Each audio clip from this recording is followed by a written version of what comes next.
This video was made in partnership with the Daily Upside, a free financial newsletter that offers insightful information instead of headlines that make you want to throw your phone against a wall. Visit the link in the description to learn more. I somehow made $110,000 this morning and I'm not sure how. This wasn't even posted in WallStreet Bets either. This was posted in the options subreddit. It just shows. The entire investing community is just WallStreet Bets degenerates wearing different faces. Tens of millions of them. Investing, trading, slot machines, it's all the same thing. What happened here? This is actually one of the craziest and luckiest trades I've ever seen. It's a little bit complicated, but I'm gonna try to break it down. So this guy sells 1,000 put credit spreads. He collects a $2,000 credit with $50,000 in collateral. His entire account. He basically makes $2,000 up front, but is risking $50,000 if the stock drops way below this price. If the stock closes above his short put strike, both legs of the spread expire worthless and he keeps $2,000. In after hours trading, the stock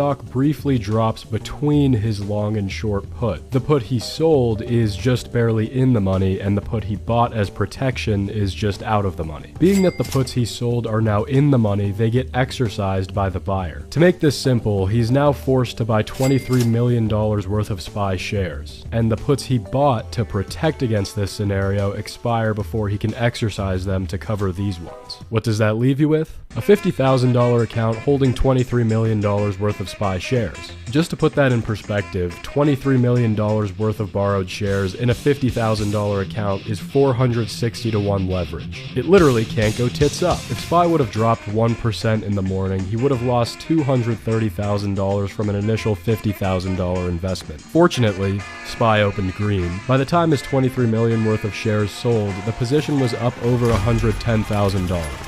Leaving him with a healthy 200% return and absolutely no idea how he got there. Infinite leverage. There are so many great trades on the internet, like I could just sit around all day and look at them. Some of them have actual analysis and predictions to back them up. 99.5% of them are just absolute degenerate risk-taking that print cash or violently implode. Hundreds of thousands, millions of dollars from pressing a few buttons on a screen. Before, we went through the biggest, most violent losses. But you know what? I'm done quenching your animal thirst for blood. Check this out, another $4 million loss. Oh my god. $4 million evaporated in one day. This one is specifically awful. Let me explain why. We've joked about money evaporating with other losses before, but this is on a completely different level. XIV was basically an inverse fund that used futures to track the VIX, the Market Volatility Index. If you look at the VIX, you can see that volatility over the long term tends to revert back to a low point. It spiked during 2008, spiked during Corona, has some smaller spikes here and there, but generally tends to fall over time. Because XIV inversed the VIX, you could buy it and effectively bet that volatility will go down. Seems like risk-free money, right? Over a long enough term, it seems like volatility will always go down. This idea was the basis for different traders and funds inversing the volatility index. Billions and billions of dollars poured into these funds as they returned 3 to 10%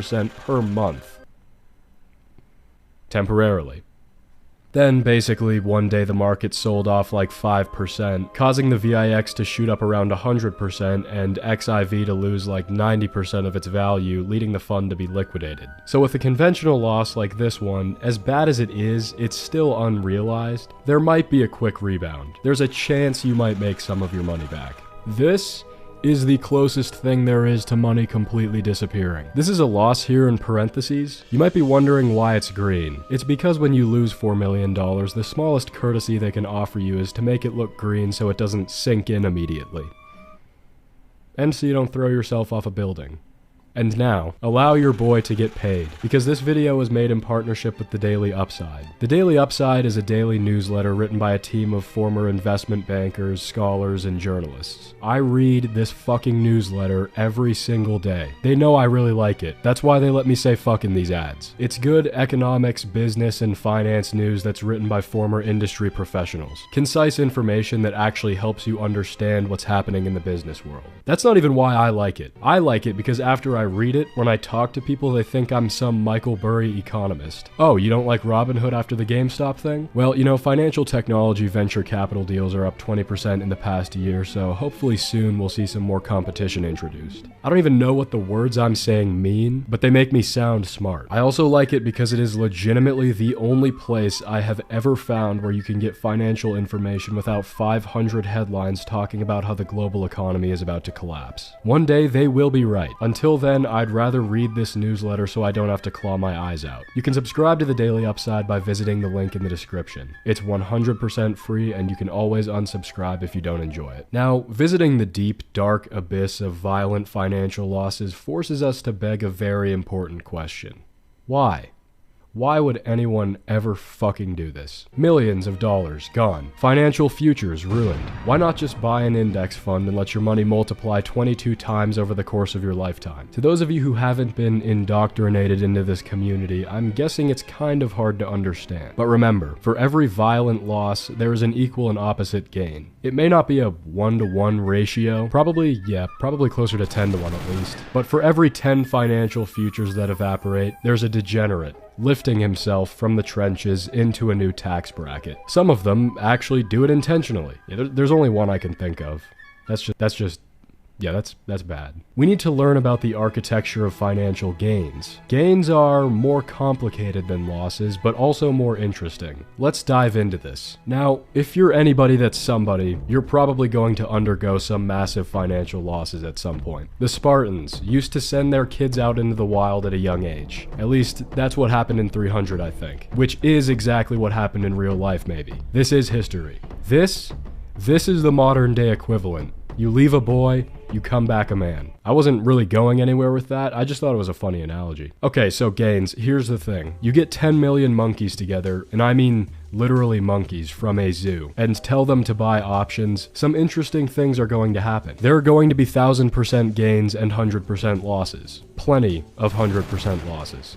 So what's the likelihood of something like this happening? And yes, that is a 100,000% gain on Tesla calls. Of course. What other than Tesla? Let's actually look at Tesla. I'm guessing some of you might be holding it with the recent rally. What kind of move in the share price would you need to see gains like this? If we look at this 2150 strike call, we can see that the market is anticipating it to have roughly a 1 in 1000% chance of expiring in the money. Plugging this same call into option profit calculator, we can see what it would be worth at different prices. 1000% returns. I'm using this to demonstrate that if you get 10 million trading degenerates together, these tail events become far more reasonable. Crazy things are going to happen purely out of random chance and not necessarily their trading ability.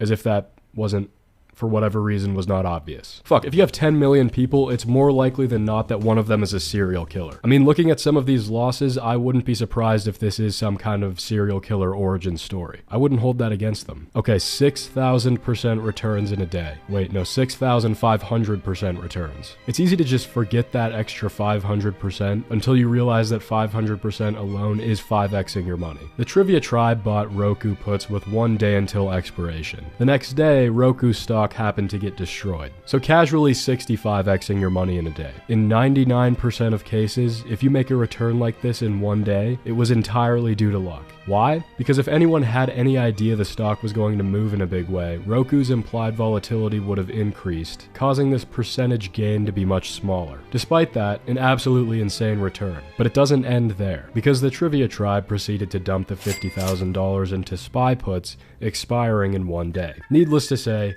it somehow worked. Once again, you get 10 million people together, some of them will do this. Some of them will turn $700 into $100,000 in 2 days. Is it representative of the entire group? I think we know the answer. This is biotech for you. This comment sums it up better than I ever could. Biotech stocks, for those of you who may not know, are home to some of the most powerful catalysts in the entire stock market. If a company is manufacturing new drugs, a discovery could 10x the value of the business overnight. Because of this, biotech tends to be a ripe opportunity for the kind of degenerate risk-taking you might see on Wall Street bets. In this scenario, Novocure jumped 50% in a day on an announcement that the trial duration would be reduced. Could you ever do this this or predict these events with any kind of consistency? The catalysts themselves? Probably not. Only 9.6% of drugs entering phase 1 clinical trials will end up reaching the market. You can never be sure at what point good or bad news may occur. However, I've heard that the bigger opportunity in biotech lies with how you play a potential overreaction to good news. Using Novacure as an example, the stock is down 45% since this massive spike. Good news in the case of biotech isn't enough to create any substantial long-term value. It just means that there's a higher chance the company will be worth something in the future. Hitting a lottery ticket like this one is possible, but highly improbable. That doesn't mean I'll stop trying, because it is fun. 1000% gains are cool, but me, personally, I like to see trades with real intent. A prediction that actually worked. Find 10 million people buying lottery tickets, and some of them are going to pay out big. Making a prediction that works as you anticipated is a different story. This trade idea was fairly simple. In December of 2017, Congress passed a bill cutting corporate taxes. The last time taxes had been cut this severely was in 1987. The idea is that this is what caused the S&P to perform very well in January of 1987. With that in mind, this degenerate bought $100,000 worth of out-of-the-money calls, anticipating that past performance would be indicative of future results. A strategy that always works. As it turned out, he was right. In January, the market had its best month in the past 2 decades, 25xing his account to lock in $2.5 million in realized gains before the market sold off. Most of you are probably thinking, well, if the corporate tax cuts were public information, wouldn't they be fully priced into the options market? And how can we accurately draw causation between the tax cuts and the market's rally in 1987? We can't. However, Steve makes it clear in his post that the trade wasn't based on a certainty that the present would unfold like the past. It was based on the idea that the options market was significantly mispricing the possibility that it could happen. A great trade. From biotech lottery tickets to fund liquidation, you've now seen the highest highs and the lowest lows of internet finance. How does it feel? All of this shows that the best strategy for the average investor is to consistently put money into an index fund. Did I say index fund? I meant inverse volatility fund. That way you can make gains like this.